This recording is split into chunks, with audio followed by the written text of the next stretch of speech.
Yeah, when we founded Grandega, we took a year to basically travel different startup hubs and digital nomad hubs all over the world, mostly Asia, but also the US and Georgia and stuff. The Georgia in Europe, not in the US. We visited different startups. We talked to so many people who had just founded a company or have been running the company for quite a bit of time. And we were fortunate to gain or learn from their experience and see how they do it so we could implement it at Grandega in order to get like the company that we wanted to have.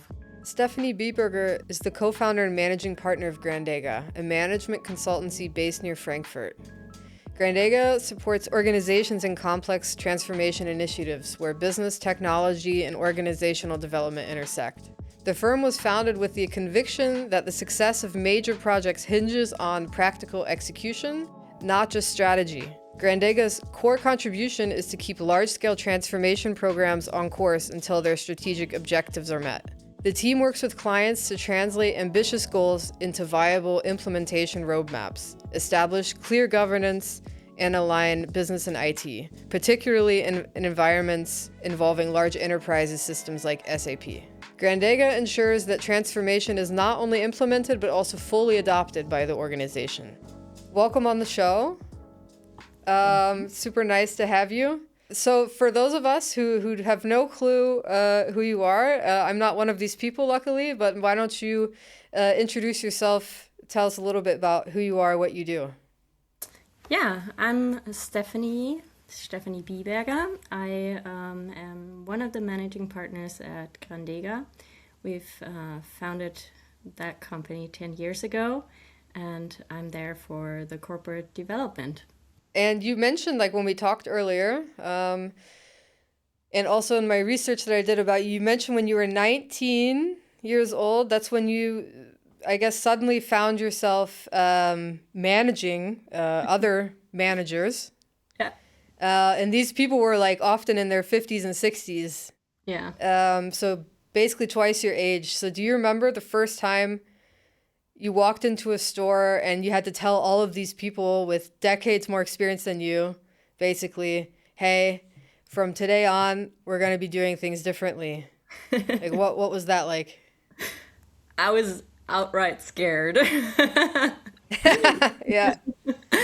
I mean, I just walked in right out of school. I had no clue what I was doing, and I had no prior training or anything. What I had was my outside perspective, but that was about it. And Of a 19-year-old, yeah. yeah, exactly. And I was like, okay, let's do this differently. I'm not quite sure how it will work and if it would work, but let's try it. And I have to be confident now and tell you that it's the better way. What was the job exactly? So what was your role, and how did you get to this position? I had, well, mostly I had two different roles. It was a dual study program, so I was a student, and also I did like internships at Aldi for 3.5 years overall. And I was like, at times I was a store manager myself, and at other times I led the store managers. So I was like a regional sales manager. So that was like the most part of it. So a lot of leadership. And do you have any previous experience in that area? No, not at all. Thrown into cold water. You're completely just thrown into cold water, essentially. Yeah, that's also the company culture. Like, they don't really train you very much. They also tell their employees that they shouldn't cooperate too much with you. That's what I found out at the end.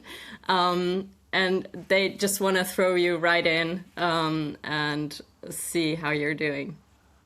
Okay, so paint me a picture of that. So you're starting on day one, you walk in there, what do you say? How do they react?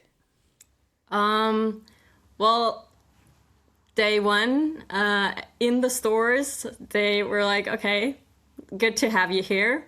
You have 4 weeks until you can act as a store manager. So you have to learn quick. And Yeah. so I learned all the basics, like how do you use those machines that are there? How do you like act as a cashier? How do you order like stuff for the store? We had to do that. How do you plan your staff? How do you do all the calculations and everything? It was a whole bunch to learn. Yeah, And for they sure. showed Huge me learning once. curve. They showed me Yeah. once and they were like, okay, now you can do it yourself. I was like, Yeah, yeah, for no, I sure. can't, but I'll try. Yeah, I mean, um, so you said the employees are trained to give you a hard time, kinda? Yeah, they're kind of told to do that. Yeah. What were some of the things that you tried to implement? And what was the pushback that you got? I remember one employee who just constantly refused to do what I said. That was I was I think 1.5 years in by then, and we fought a lot. And I'm not a person that Mm-hmm. fights. Mm-hmm. Mm-hmm. So Yeah. yeah, that was a very valuable lesson at that time that there's gonna be employees that don't do what you're saying no matter what you do. How did you deal with that? What did you guys fight about? Well, about being punctual, about like Ah. certain tasks that had to be done. He Mm-hmm. would leave like at night and I would do the morning shift at 6 a.m. and the store looked like a mess Mm-hmm. and whatever, like things like that. He was just outright disrespectful. And Mm-hmm. I had to learn to set really clear boundaries and make clear what I was expecting. And yeah, I had to you know, just kind of see how he would do what I was doing. I told him to do. Mm-hmm. How, like, um, was there a period of time at the beginning where you thought, I can't handle this, this is way too much, Yes, all the time. all Like the time? yes, 3.5 years straight. Like every day, I was like, I cannot do this. I cannot handle one more day. But you kept going. Yeah, yeah, yeah. I'm a completer. It was draining, like psychologically or like mentally, but also physically. Like I would lose Mm-hmm. 6 kilos in 4 weeks, and I would get up, have breakfast, got home at like 10:30 p.m., have dinner, go to bed, get up at 4 a.m. again, and in between I was just like running around the stores and doing things. I didn't have Mm-hmm. time to eat. I didn't have time to drink. I didn't have time for anything. But looking back, Yeah. like I learned what it means to work Yeah. and to do hard work 100%. and to like respect everyone out there doing this job every day. You stepped into leadership then extremely early in your career. What was your biggest learnings looking back? I think I was really lucky to be in this dual study program at Aldi Süd. Even though it sounds like horrible right now, it wasn't. Like looking back, it wasn't because I was fortunate to have a new leader I could learn from basically every 4 weeks. Like I would Mm-hmm. be supporting the regional area managers, and Mm-hmm. it would be a different one every 4 weeks. And I would work at different stores as a store manager, like every 4 weeks also. So in Mm-hmm. these 3.5 years, I would have, I don't know, 30 leaders that I could learn from and where I could see, okay, I like this, I don't like that, I want this, I don't want that. And this was like in the first 3.5 years of my career, which is such a treasure to have if you want to go into Yeah. leadership because you get to know so many leadership styles and you can find yourself in there so much better than you would do in any other job. Yeah, and it sounds very similar also to what you told me back when we talked. Or it doesn't sound too different from your learnings when you founded Grandega. Yeah. when you traveled the world. Like maybe you could go into that a bit more. Yeah, it seems like I like to I like to choose like Cherry pick. inspiration from different people. Yeah.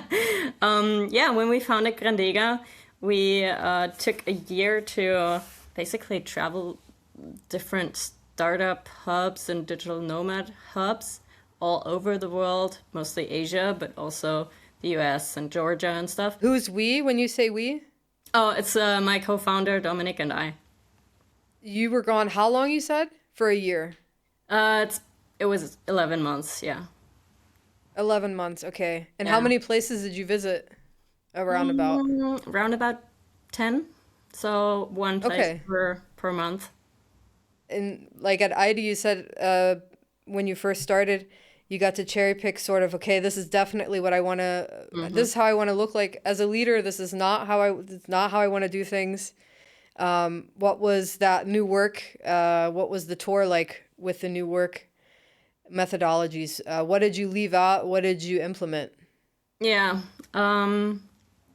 We left out, well, we didn't really leave out that part, but we didn't focus too much on it. The ping pong tables. Okay. If you would visit startups, they'd have these fancy offices. They'd have free food. They'd have I don't know, whatever, a gym in the basement. We didn't completely leave out that part, but we realized that this is not what culture is about, and that culture is so much more about like principles, how people behave under pressure, how decisions are made, how people feel within the company, and how they feel if they disagree with their bosses, and that it's not so much about this outside layer or certain perks that you have. So we've become really critical of like these superficial culture initiatives. Like here's your ping pong Yeah. table, here's your I don't know, free food, here's your free coffee. That's not really what makes companies successful. It's also not a huge reason why people stay. I mean, Yeah. it's always about being heard, yeah, also without this, I guess in German you say Ellenbogenmentalität, where you feel also there's no question culture. You can't really challenge your bosses. Yeah. If I was employed at Grandega, or let's say it like this, I'm interviewing for a job as a consultant at Grandega. What would make me want to work for Grandega? How do you guys implement these new work strategies directly? I think a lot of it you would realize when you are at the job interview, because we're radically honest. And I think that's Okay. something that sets us apart from other companies. We tell the person what's good about us. We also tell the person what's bad about us. And we like to paint like a bad picture of ourselves, just to make sure that if that's okay with the person, then we're the right ones. And of course, we're going to explain that we've set up structures that are right against these Ellbogenmentalität. We've been doing that from very early on. Like we don't have any structures within the company that like makes people step on other people in order to look bigger or taller. And of course we explain that, but I think it's mostly about the atmosphere within the interview. This podcast, Root Access, was made possible by Fortech Consulting. We're an award-winning tech recruitment firm with deep expertise in SAP, cloud, AI, and executive search, delivering both permanent and freelance talent solutions with unmatched efficiency. At Fortech, we continuously deepen our understanding of technologies behind the roles that we fill and the people behind them. We don't just match tech stacks, we align expertise, mindset, and culture. Because recruitment is more than just a transaction. It's a responsibility to those who trust us. You mentioned that you guys don't have hierarchies. Yeah, yeah, Okay. And I could imagine, you can correct me if I'm wrong, but if you enable people to reach whatever goals they want to reach, um, that the impression can be had that there are no limits to what you can achieve, but I'm sure there has to be sometimes moments where you say no, that's not possible or yeah. unrealistic or we're not going to go. How do you handle that? We try to be super clear about that because nothing is worse than if you don't know like where you stand, and Mm-hmm. nothing is worse than if you're not being told no. That's extremely unfair because you've like put your hopes in there. You've, I don't know, envisioned something, and if your leader, if whatever person there is says, okay, yeah, you can be anything, you can be anything, and if it's just not realistic, that's super Yeah. unfair for the person to not say that. So yes, we try to be super open, super clear with that. But still, we always try to find ways to, you know, make it happen. And we're Mm-hmm. small enough with about 100 people working here. We're small enough to make that possible compared to like bigger organizations where you need so much more standardization. Just regarding limits, I was thinking about the period of time that you had when you were 19, where you mentioned also a lot of times that you were at your limit, getting up super early, coming home super late, working. How many hours a day were you working? Like 14? I Or, don't want to know. I don't want to even yeah, count. yeah, okay. uh, did that period in your life change in general how you think about limits? Oh yeah, definitely. Uh, I've realized I can do hard things. Limits are there to be pushed. Yeah, completely destroyed your perception of what you were capable of, Yes. probably. Yeah. Yeah, You probably know that feeling when you're in a big project and everything, or you've also worked like in the service industry where you're like, while you're at it, it just doesn't feel good and you want to escape every yeah, second. And then afterwards, it's just really proud of yourself. And you're like, okay, that's pretty cool what I yeah. did there. I honestly think that like anything you do from the period of time where you're like 19 to, I mean, I'm gonna be 36 this year and I still feel this way. Hmm. It's all kind of like an endurance sport, Yeah.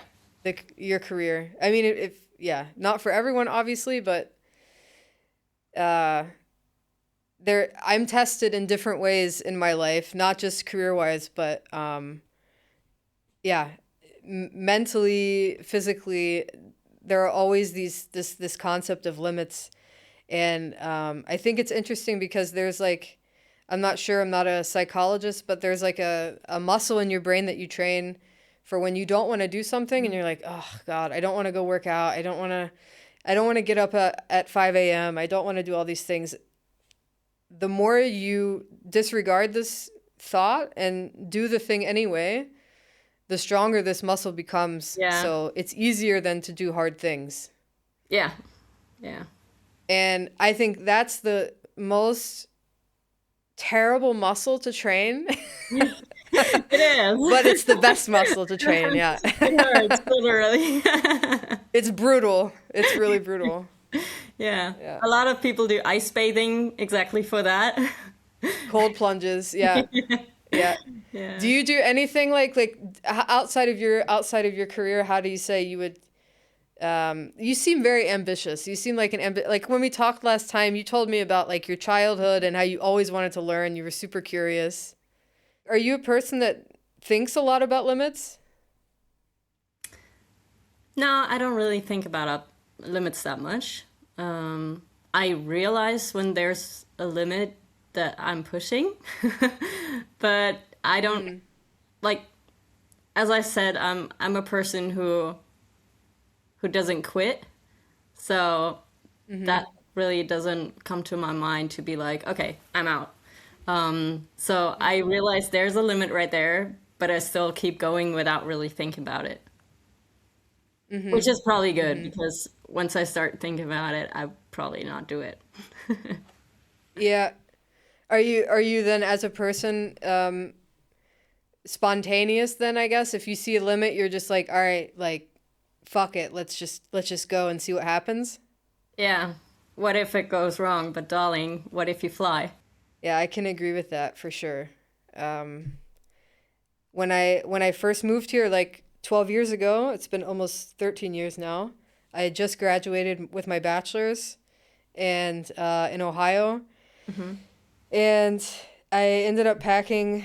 I had think $500 or something. I had worked all summer, had to buy a laptop and stuff, and then I had like $500 left. And back then, flights were a little cheaper than they are today. I ended up booking a ticket to move to Germany, and I think I made this decision in like 2 days Yeah. to just like uproot my entire life and move here. I'm also like this. That.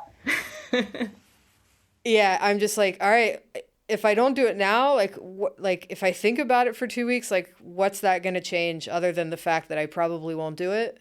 Yeah. Yeah. Every decision poorly made is better than a decision that hasn't been made. Exactly. Which brings me to my next point very well. Um, yeah, like so when we talked last time, you said a poorly made decision is still better than no decision at all. Yeah.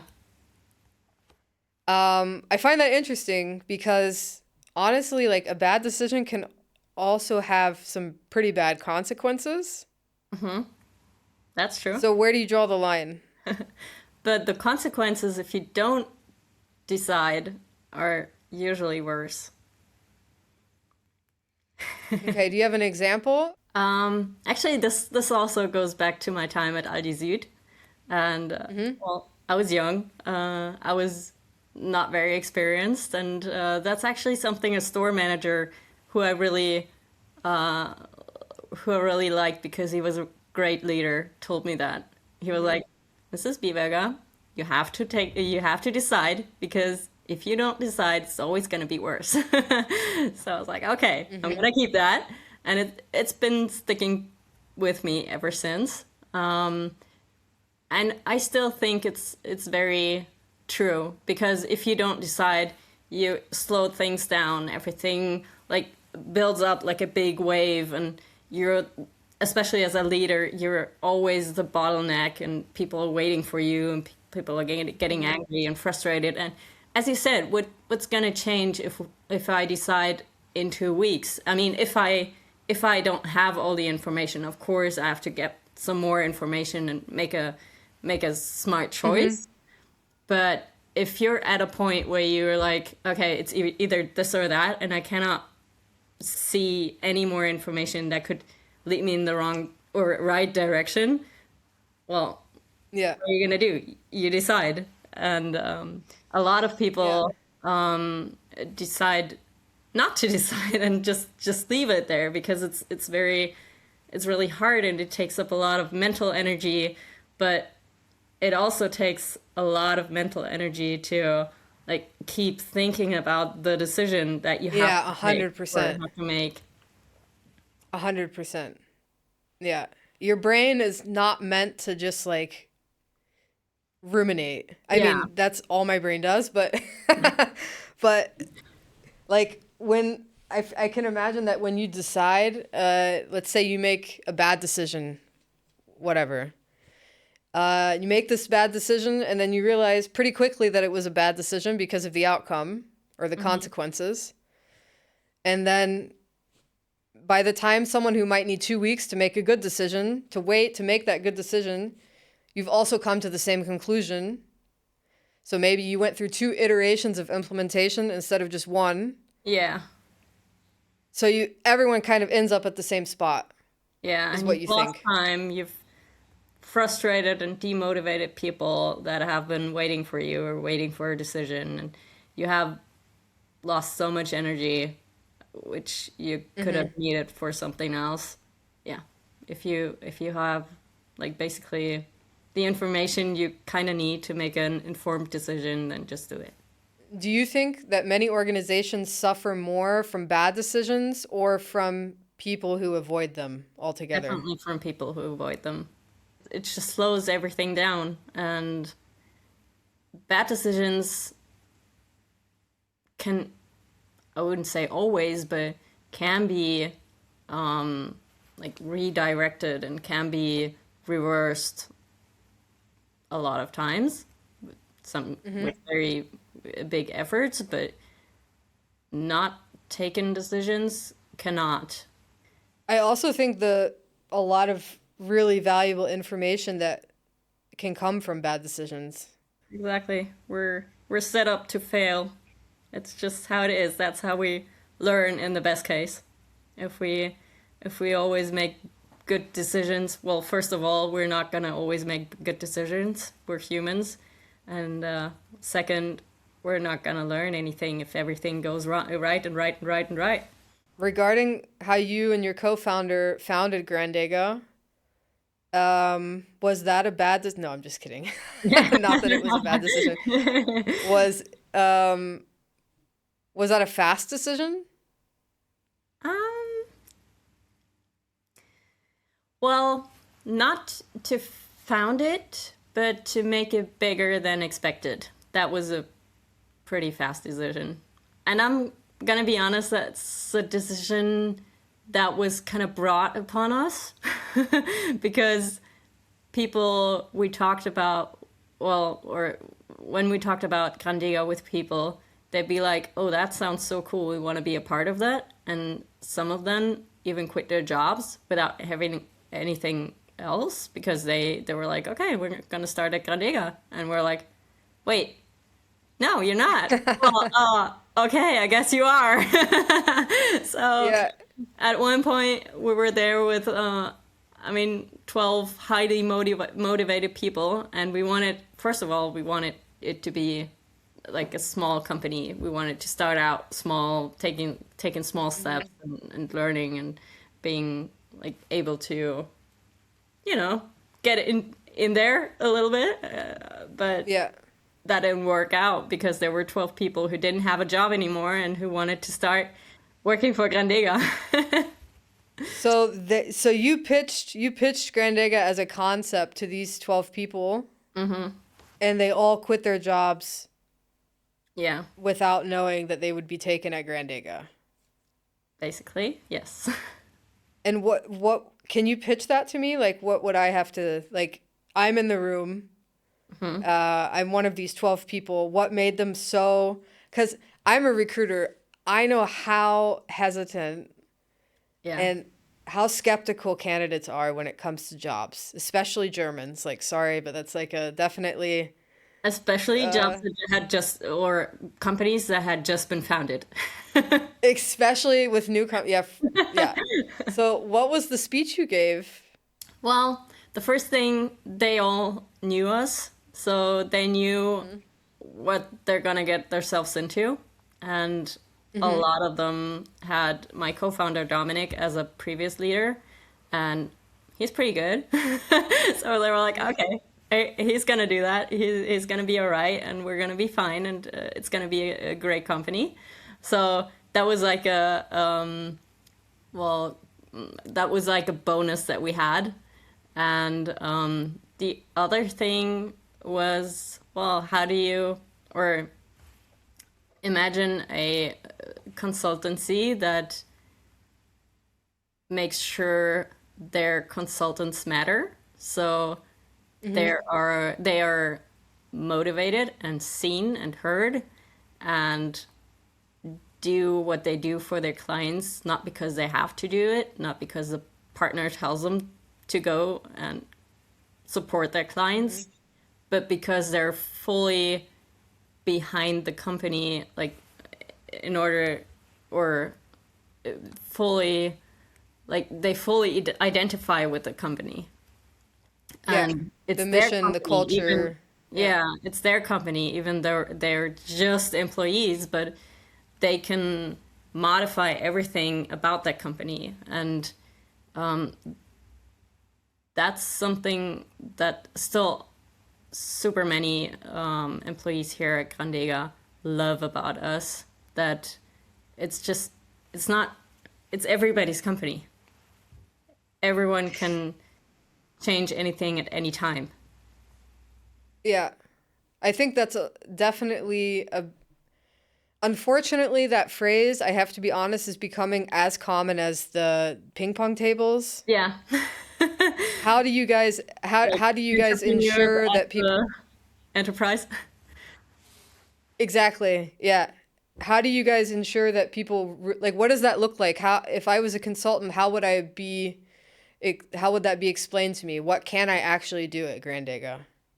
Well, it was a lot more when we first started out because there was, I don't know, 10, 15 people. It's a lot harder with the 100 that we have right now.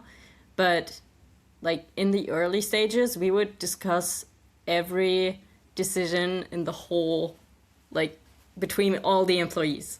We would discuss what laptops we're getting. We would discuss what clients Yeah, yeah. we'd support. We'd discuss what to put in our service portfolio and what's the text on the website is gonna be, stuff like that. So they were involved in every single decision, which was hard to keep up once we grew, which we did quite fast. And it was also a bit overwhelming to make decisions that you don't have any information on. I mean, whatever laptop we're getting is hopefully our head of IT has done his research and make sure we all get laptops that fit our needs. And I don't want to, like, as a consultant, I don't want to make that decision because I don't have all the information. So yeah, we iterated and now we're at a point where we give ownership very fast. We have, for example, we have our service leads, and they have control over like their service field, the staffing in the project, the portfolio, the topics that we're marketing, whatever falls into that field, and they get that responsibility quite quickly. They're usually like younger managers. So this is definitely something you wouldn't have at other consultancies. And then the thing I mentioned earlier with the trimester meetings, you can always pitch your idea. We have like a process for that. And you can always bring up things that you don't like or that you should think we could do better. And it just that it doesn't matter what like level you're on and how long you've been at Grandega, it's always heard. Is that something you find that consultants want the most is responsibility and ownership? Yeah, that's maybe like it has to do with the job. We're consultants, and that's why you hire us to take ownership. So this is what a lot of people think is very important for them, and we try to have that inside Grandega also. Yeah, Yeah, okay. might work different if we're in a different field. Yeah. What would you do if a consultant came up to you that works at Grandega and said, I wanna be more technical, I wanna be more hands-on, less focused on decision making with the client, less customer facing. Is that Well, possible? yeah, absolutely. We would, well, first of all, try or see how we can skill him in terms of coachings, trainings, whatever. And then we'd have to see how he builds up that experience he needs from mostly internal projects. Like we have a lot of internal projects where people can grow into their role. And once they're there, we can, or we let him or her support companies in that role. So we're kind of like a training field here with a lot of our projects. And once they're at the experience level that we need him or her, we take it outside, and he or she gets to consult in that field. To close, a couple last questions I want to ask you. if we go back to the 19-year-old version of you, so you're walking into those stores trying to lead people twice your age, and this 19-year-old version of you could shadow you today. What would surprise them the most? I'd probably say that I'd be very surprised I'm an entrepreneur. That was never really anything I imagined for myself because, well, first of all, it was so far of reach. Second of all, it was never really something I even thought about because I didn't see it working up or growing up. So, yeah, I guess that would be it. That would surprise me the Being most. an entrepreneur. Yeah. Yeah. And one thing I like to do at the end of every episode, the last guest I had on the show was Tobias Demme. He's the head of cloud at Oracle. And I always ask my guests to ask, without knowing who the next guest is going to be, to ask them a question. Oh, interesting. So am I And supposed I'm to going to ask ask the you, question or am I gonna get the question? both would be correct. So I'm going to Yeah. give you his question. And you can also take time to think, obviously. I want you to also leave a question for our guest without knowing who it's going to be. And so his question was, is change good? That's a good question. I'm gonna say yes. Change is good and necessary because, as we say, as we said, my principle is always staying in motion. And if we don't have change, we're standing still. And if you stand still on a boat that's like hit by waves, you're gonna fall over. And we're always gonna be hit by waves because there's so many things that we cannot influence.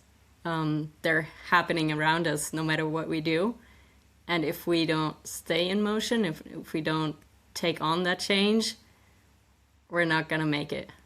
Do you think starting the motion is the hardest part, or do you think it's staying in motion?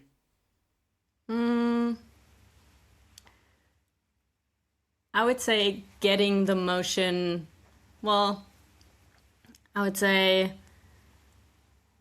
taking people with you on that motion is the hardest part because you know what you want to do. You know, like what that change is all about. What's the vision behind the change? Why this change is there. But the people that you take with you don't know all that. And it's super hard to keep them behind your back, following you, and keeping them motivated to stay on that motion with you. Yeah. I mean, at the beginning for you guys, it wasn't that hard because 12 people quit their jobs That was to lucky, I come work guess. for you guys. That was good, yeah. Yeah. Yeah, I could imagine as an entrepreneur, as a co-founder and everything, it's difficult to consistently communicate well your vision, your intention, where you want to go to a bunch of different personalities who all each have different goals and different ambitions, different intentions for where they want to go. Yeah. Is there a right way to do that? Or is it like a thing where you're like, if I can get 7 out of 10 people here on board, then it's a success? Well, that's always a success, yes. If you get 7 out of 10, you should always reach for 10. And if you have the possibility, then you should try to get like those 3 also behind you. Yeah. It depends on the transformation you're in. It depends on the change process that you're in, if that's possible or if it's not possible. But like, it's always good if you have the possibility to hear and see everyone and their doubts and their resistances and their personal reasons behind that. Yeah. So that should always be the goal. Without knowing who the next guest will be, I want you to ask them a question. Okay. I'm going to say, when you look back on your life, what are the non-negotiables for you that have formed you? What are your non-negotiables? Respect, trust, like avoiding, if I'm being micromanaged, I'm gonna run. Yeah. And openness. All right. Yeah. Thank you so much for being on Root Access. It was really a pleasure talking to you. Yeah, it was Stefanie. great talking to you too. Thank you. I'm looking forward to see how the next 10 years is going to look at Grandega. I'm excited. It seems like your scope has, it's a more targeted scope. You guys can do more of what you really love doing. The goal is to not necessarily get bigger and bigger and bigger. In-depth way, become more of an expert. Yeah. So it sounds like you guys are on a great path, and I wish you all the best. And yeah, thanks for being on the show. Thank you very much. If you enjoyed this episode of Root Access, you can find us on YouTube, Spotify, and Apple Podcasts. If something resonated with you, share it with someone building their path in tech. And if you want more conversations about leadership in IT, subscribe, follow, and stay connected. See you in the next episode.